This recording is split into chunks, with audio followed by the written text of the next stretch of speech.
It's definitely a pleasure to be able to talk about some of the things that I'm going to share with you. There's very much an attitude of Rossi and the architecture of the city in this presentation, but typically I speak almost in terms of analogies and metaphors. So I'm going to show a few different things, and then I'm going to circle back ultimately to Rossi and talk about more or less what I see in his work and what I hope each of you may see in his work, and essentially where I'm going from my understanding of these topics. So, the title, City, A Still Life. And a potential other title is Search for the Real, which if there's an important note about that. That's also another book. So you might see some sort of consistency in how I think about titles, but it's a Hans Hofmann book that deals primarily with the work of artists. He was a teacher of painting primarily. And it talks a lot about how an individual, a designer, a creative individual, can more or less make sense of the world as we see it, as we experience it, and essentially what we do about it. Okay? So just to start off, I think it's also really interesting to look up the definition of words. I don't put these. Okay, so it's probably going to cut off a little bit. I don't put these because I don't think you understand the term, but I think it's really important to look back at the term itself. So city, a large town. That doesn't really tell us a whole lot. Town, right? An urban area that has a name, defined boundaries, a local government that is generally larger than a village, smaller than a city.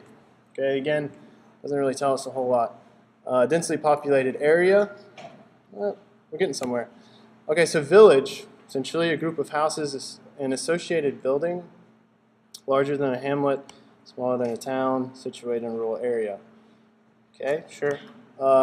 Also a self-contained district or community within a town or city. Okay, so we can see these issues of scaling already in terms of defining what a city or village or town might be. And for those of you, hamlet, a small settlement, generally one smaller than a village. Okay. Now let's go back to area. A region or part of a town, country, or the world. Okay. But most importantly, it's a space allocated for a specific purpose. Okay, or part of an object or surface. So those are kind of two different definitions that we can deal with. Okay. Now, just to throw something in there, all right, we're going to go back to area a little bit. Traveling is one of the most important things that you're going to do as an architecture student. And I wanted to preface some of this presentation with two things that I found when I was traveling. On the left, we're going to see instances of scaffolding. Okay, and so on the left-hand side, it's always going to be scaffolding above the Milan Cathedral. And on the right, there's figures within space. Okay, that I found. Do I need to talk into that? I think so. Okay, everybody hear me? Yeah. We can turn it. It's okay. You go ahead. That I started to record, I found an interest in throughout Italy. Okay, this was in 2006, right?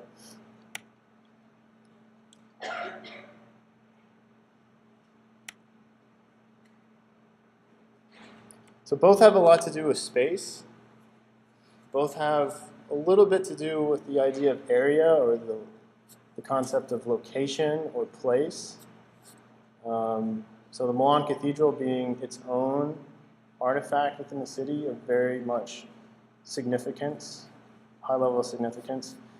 And then the figures themselves, being a part of a building, either on the facade or on the interior, that really speaks to the memory, okay, of the place.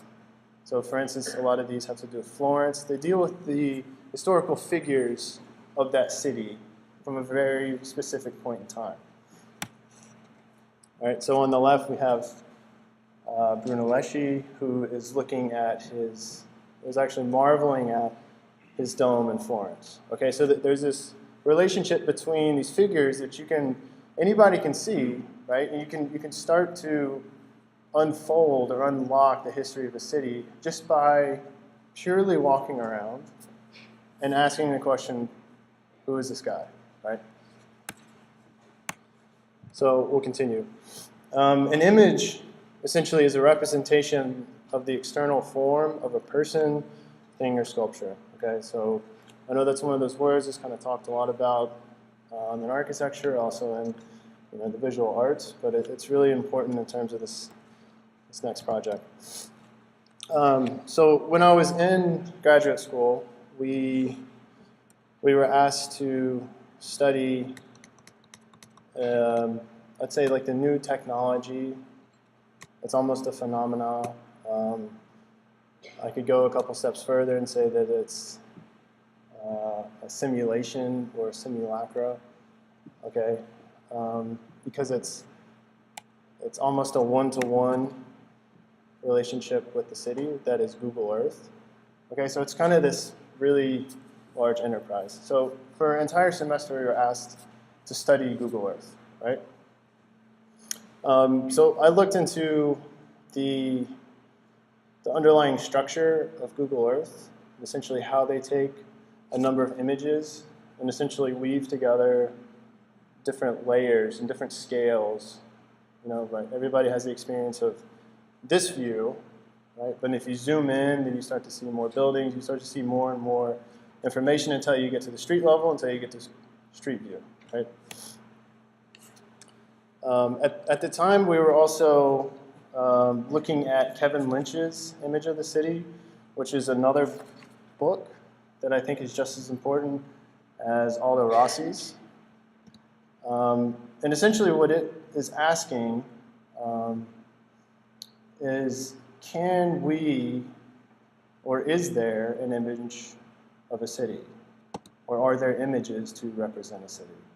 So it was kind of this investigation of, how do you represent a city? It's this massive thing. We all experience it. We experience it in very different ways.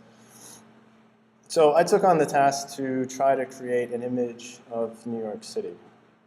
And I used the Google image search as a starting point. Okay. Essentially, what I did was throughout the course of history, there's a certain tallest building within Manhattan. Okay, the current tallest building will be the new World Trade Center whenever it gets finished. But right now, it's the Empire State Building. So if you go back into history, there was a point in time when it was the Trinity Church. Okay, and again, there's a point in time when the tallest building in any city was the church. So I simply, and this is kind of ridiculous, but I actually did this. So I Google searched Empire State Building, and I collected all the photographs that actually had anything to do with the Empire State Building, which I know many of you know that if you Google search something, it's hit or miss, right? So this was a process of ultimately asking this device if you can tell me what it is that I'm looking for, which would be the Empire State Building. So here we have Empire State Building at 515 images, the Chrysler Building at 591, Woolworth Building at 357, the World Trade Center at 203, the Metropolitan Life at 86, Trinity Church at 68, Park Row at 65, Singer Building at 61, Bank of Manhattan Trust at 51, World Building at 24, Manhattan Life at 13. Okay? So that essentially, if you go by the number of images, creates a new structure for understanding the skyscrapers of Manhattan. Now what I did is I took each of those images and I superimposed them in Photoshop using, if I remember correctly, about a 3% opacity. And I was able to create these images. So now this is in an order that is historically accurate in terms of which building was tallest at its given time. Okay, so on the left we have black and white, and then on the right, color. So Trinity Church, the World Building. So the World Building, because it doesn't have quite as many photographs, is a good moment to look at the process itself, where I basically just took the tallest point within each picture, and then that's how I situated and located every other image. Okay? So the Manhattan Life Insurance Building, Park Row, Singer Building, Metropolitan, Woolworth, Bank of Manhattan Trust, Chrysler Building,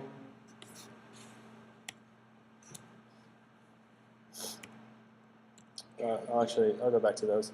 And finally, the Empire State Building.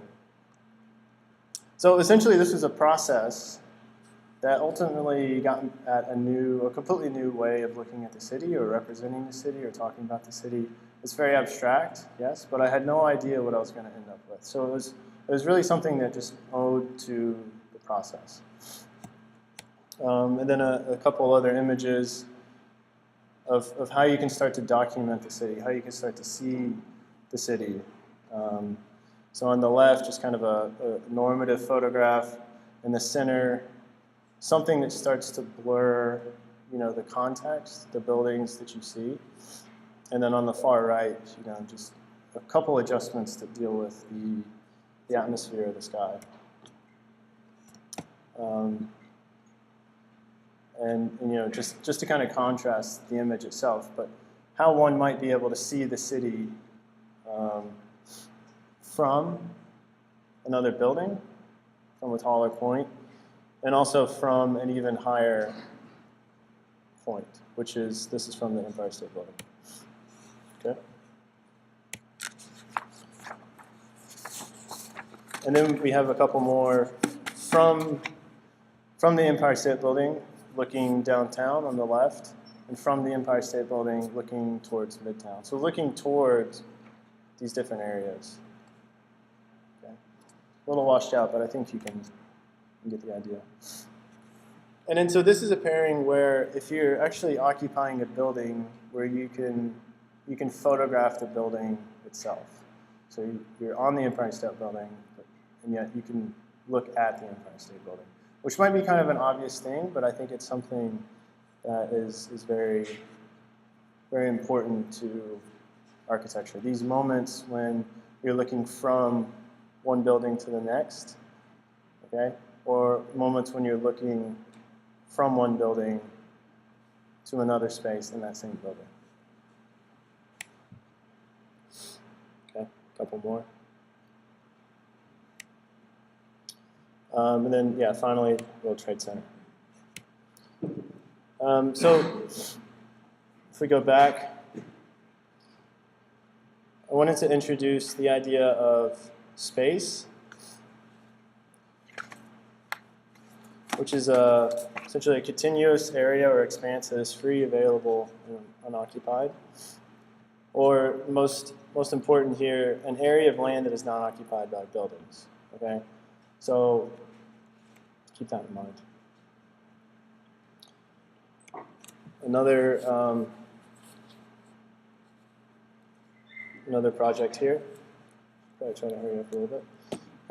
So I had I don't know how many of you, you're kind of new to architecture, but how many of you have come across the name Lebbeus Woods?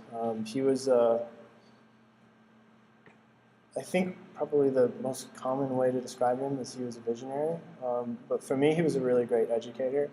And he was one that really speaks to how I essentially see the city and how I eventually start to understand the work of Aldo Rossi. So I'm not going to read the whole thing, but the first sentence is, the city is often thought of as an ensemble of buildings and the people who inhabit them.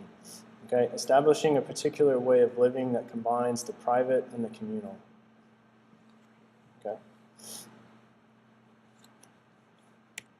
So essentially what we were asked to do in this course was to question the notion of what the common ground would be. Okay? I know you're probably familiar with the ideas of public space, public area, private area. But we were really asked to document and record the physical nature and the physical characteristics of public space, okay, which becomes the common ground. And it did, for the most part, it did literally translate into the ground as its own artifact and its own vehicle for composition. You know, so for instance, Lebbeus would get really into the narrative potentially between these two manholes, you know, establishing some sort of dialogue. But I just wanted to show a few of the instances of something that you can find in a city. You just have to look, okay? So obviously varying degrees of scale. They range from a few inches to a few feet. But then you can start to see the idea and the characteristics of time, almost literally. When things start to rust, right? When things start to wear, when things are patched or infilled. And then when nature itself, you can kind of see, starts to take over. When things start to crack. So essentially, these are observations that I don't think I really paid that much attention to until I had the opportunity to look at them. And then ultimately they become really important because they are part of the city and they are part of our daily lives. Okay, so ultimately we were asked to find. So here we are, still searching, an image. Okay, that really spoke to us and how we think about the city. And so, just for reference, these are the three assignments that we were asked to do. So first, write, document through photography. The second is to write a commentary about the piece of common ground. And the third is to make a graphic representation. Okay. So I somehow found this, and this is a photograph. Okay, I know it doesn't quite look like one. It almost looks like a collage or some sort of abstract expressionist painting, but it's actually a photograph. So to me, it was an image that kind of embodies all these different characteristics of the city. The wear and the tear, the scraping, the scarring of the streets. And what the white part is, and yeah, it's a little, contrast is a little much, but it's the white paint that more or less tells you as a driver or you as a walker where to walk between the lines or to stop. Okay, so it itself has this really kind of material texture. And then essentially I come up with this narrative that talks about, I'm not really going to go into it, but because if you read it, it seems a little aggressive, but it's basically taken from the vantage point of the streets, talking to the people that occupy them. Okay.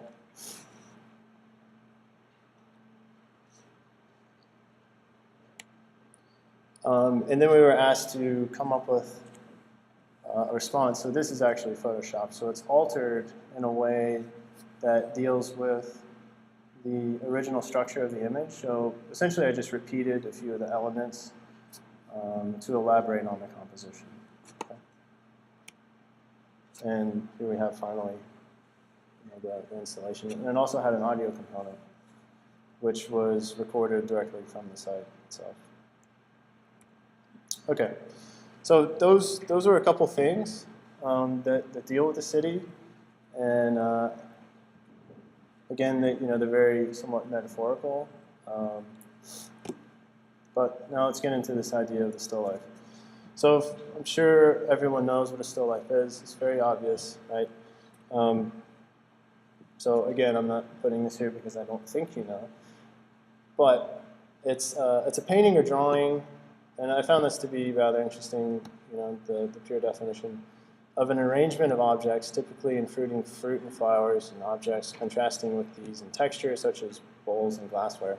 So immediately it's really specific to the elements that go into the still life, but this is something essentially that I would argue against, and in the work of Aldo Rossi that he ultimately argues against. Okay. So here we have a still life that each of you could leave this door and go across the street to the Museum of Fine Arts and look at. This is Cezanne. So what's important in a still life for me and for an understanding of Aldo Rossi is that there's two primary elements. Now there's a whole lot more that we deal with, but there's two things. There's objects, okay, and then there's space. So in my work now and my understanding of Rossi, I find that there's a parallel between objects in space and a still life, and objects in space in a city. Okay, but where you define what the objects are and what the space is in a city, we'll get into that. But I think it can be interchanged. Okay, ultimately. So. Okay, an object is a material thing that can be seen and touched. Space, a continuous area or expanse that is free, available, and unoccupied. So just to bring another guy into the conversation, Bernard Tschumi, Questions of Space, I think is a really great place to start when you're asking yourself what space is. Okay? So I'm just going to kind of go through these. Is space a material thing in which all material things are to be located? Right? So if space is a material thing, does it have boundaries? If space has boundaries, is there another space outside of those boundaries?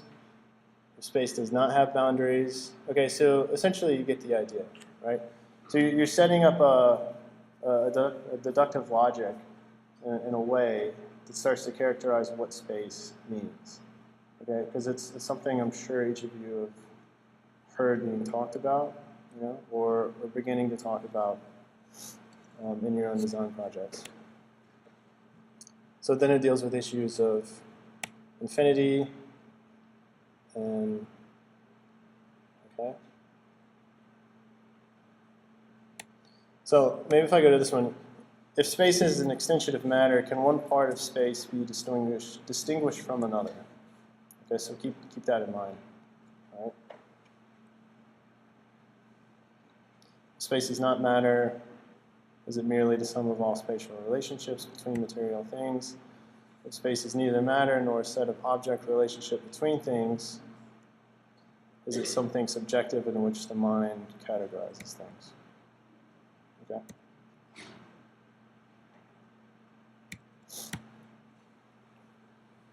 So, when you look at these, and this is Cezanne again, there's immediately a composition, all right? There's a harmony, and that has to do with color, has to do with light, has to do with tone. But if you take that as an understanding that there is such thing as composition, and you purely look at the objects and their relationship with the space, okay, then you have something interesting, okay? I think a good study of any of Cezanne's paintings is if you just take one, right, go into Photoshop, remove one or two of the oranges and see what happens. See if it actually still looks as beautiful, right, as you understand it to be.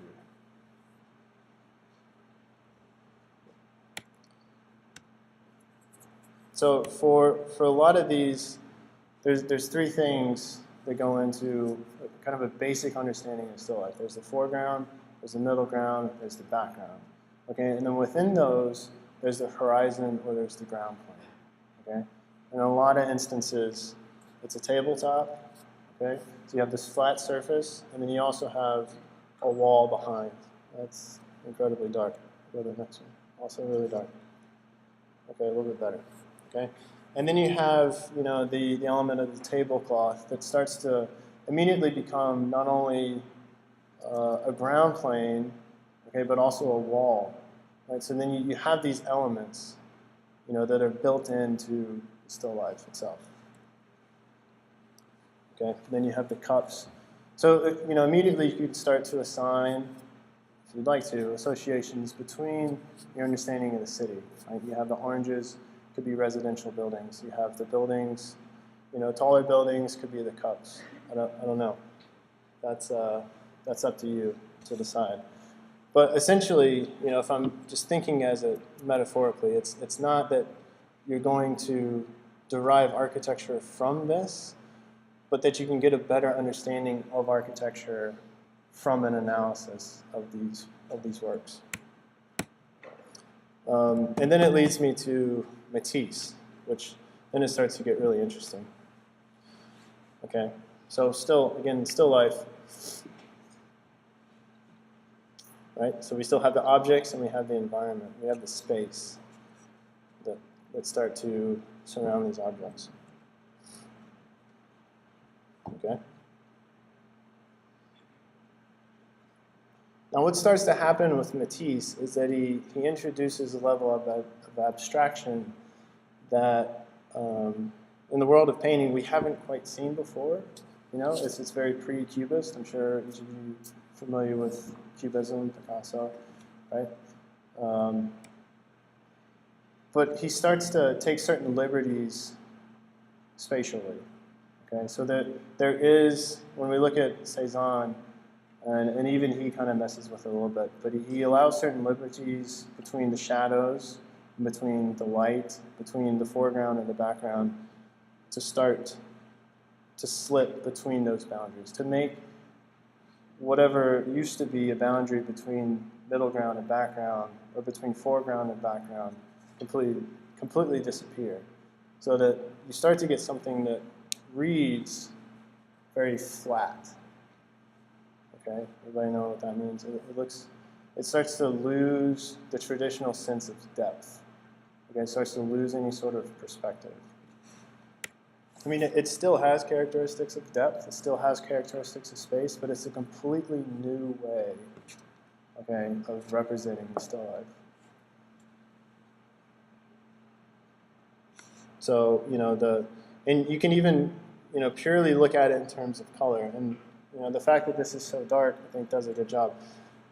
This here is a book, right? And it has the exact same color as the wall behind. So then you have this dialogue between what used to be on the table is now, kind of slipping between these dimensions in space. Okay, and then you get something like this, which ultimately takes even more liberties of our understanding of space, which is often referred to as plastic space, but we'll just talk about space, okay?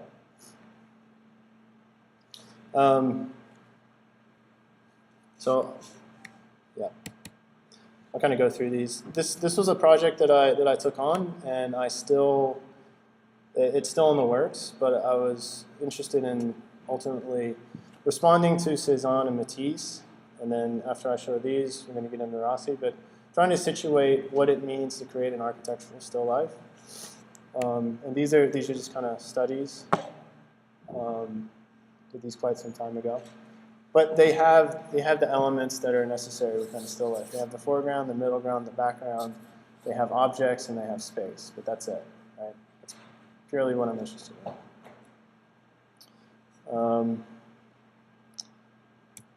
So yeah, these are works in progress.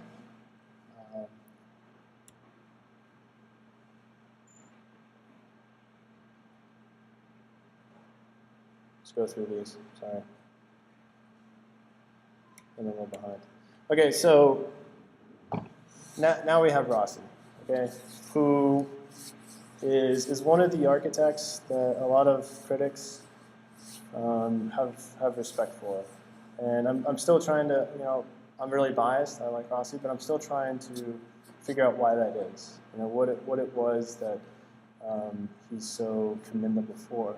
And certainly it is the architecture of the city. When you get a chance to read it, you'll find that what he's making a claim for ultimately leads to, or could lead to, or has led to, depends on how you look at the city, a better city for its inhabitants. Right? So what Rossi does is he takes on this notion of the still life, okay, and he starts to draw his own designs, right, his own memories of places, and his own, essentially, speculations, all right, about architecture itself in a drawing. So this would be more of a design drawing here. I just wanted you to see, the diversity in the work. But here we have, so this would be more on the level of a purist composition. It's not quite like the Matisse or the Cézanne. It should look familiar. It's kind of this oblique, right? But this is what essentially I want to get into. Sorry. So this essentially is a study. So we have the ground, we have the tabletop, which now immediately is the ground, right, that we walk on, okay, for Rossi. And then we have the background, okay, which now for Rossi is the city or the skyline behind. Okay, so we'll look at this one. So in the foreground, this is one of his design projects, okay. These are the abstractions of grain silos that you potentially can find in Montreal, or other parts of Europe potentially as well. And then there's definitely this exaggeration of scale.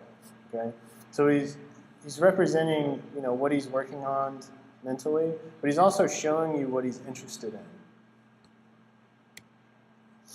Okay, so this is another good example. So he's definitely drawing a still life here. We see the Coke can. We see the teapot percolator over here. And then we see a facade of a cathedral, right, of a building. And for Rossi, these are all at the same scale, right? And we all know these definitely are not at the same scale. But for him, he uses scale as a symbol for importance. Okay, so for him, these things are equally as important in his life. Okay, so you just think about it. Each of you could construct your own still life in terms of Rossi. And then, he often frames or posts a previous drawing. We can see the similarities here from the one we just looked at. So what's on the background talks about the memory of what he's done before. So, yeah, here's one where there's, the teapot itself at the same scale, and this is a very large monument. And it also feeds into a little bit of his design outlets, which he has a lot of different, and these are all produced by Alessi, but coffee makers, teapots, percolators, okay, that they themselves ultimately start to get feeded back into his drawings and back into his daily routine. Okay?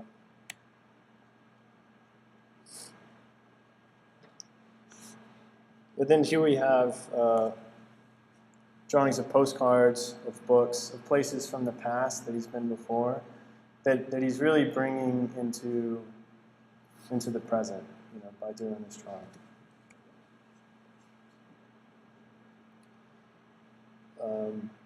But then what happens if architecture starts to crumble? Okay. How are we doing on time? A few minutes? So this was the project that I did just a couple of years ago that was ultimately inspired by the work of Rossi, in my understanding. So these are three different. You can look at this on a level that there's three different types of representation here. There's the sculpture, there's the paintings, and then there's the drawings. Okay. And for me, it's these photographs where you start to see kind of the relationship between the tabletop, the objects, and the background, which starts to be the paintings themselves. So I was ultimately trying to set up my own physical still life of design projects.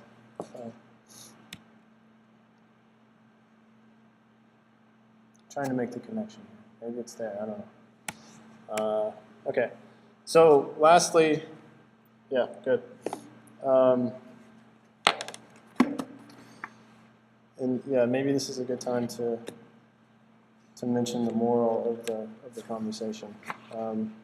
I see the city ultimately as a museum, okay, of things that you can look at. So if you think about going into the MFA, right, there's going to be things that you're interested in, right, that draw your attention, and that's fine. You don't necessarily have to know why, I would argue, but it's very true.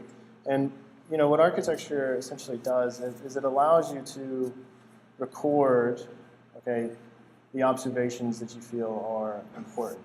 Okay, so essentially you're making your own project by living in the city, by participating in the city, and ultimately by documenting anything that you find interesting in the city. And so that immediately feeds into what Rossi was doing in his project. But he just takes it to another level in that he does these drawings that show you what he's interested in, from the past to the present, to the future when he starts to draw his own design projects.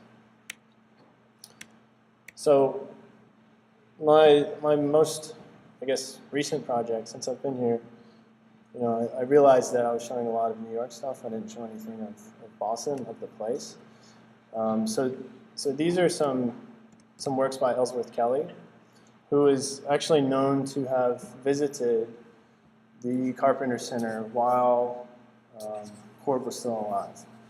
Okay, and I forget the actual quote, but Corb said, "Oh, it must be so nice, these people have all these opportunities, all these beautiful things to see." Essentially, patting his own self on the back for the Carpenter Center. Okay.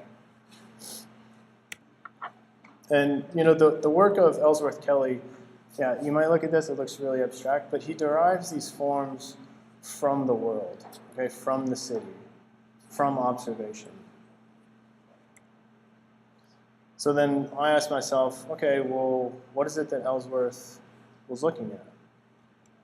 And I was able to find this. Okay, so this is at the Carpenter Center. And these are some instances, and this isn't Photoshop, I just completely changed the exposure, So this is something I would say is kind of Ellsworth Kelly-like, so you're kind of taking his project and you're picking up on it and you're taking it a step further. So this isn't an Illustrator file, this is a photograph. Okay? And if you can start to see the columns, you start to see the curvature, and it's really just about, the contrast between, the underside of the carpenter and the space beyond. So for me,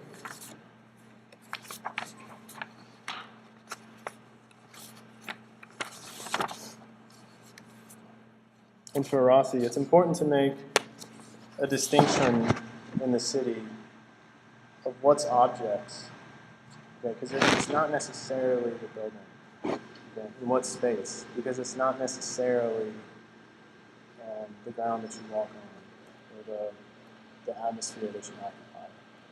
So I think it's important for each of you and for even myself to challenge these preconceived notions in order to move forward and start to create something of your own. So my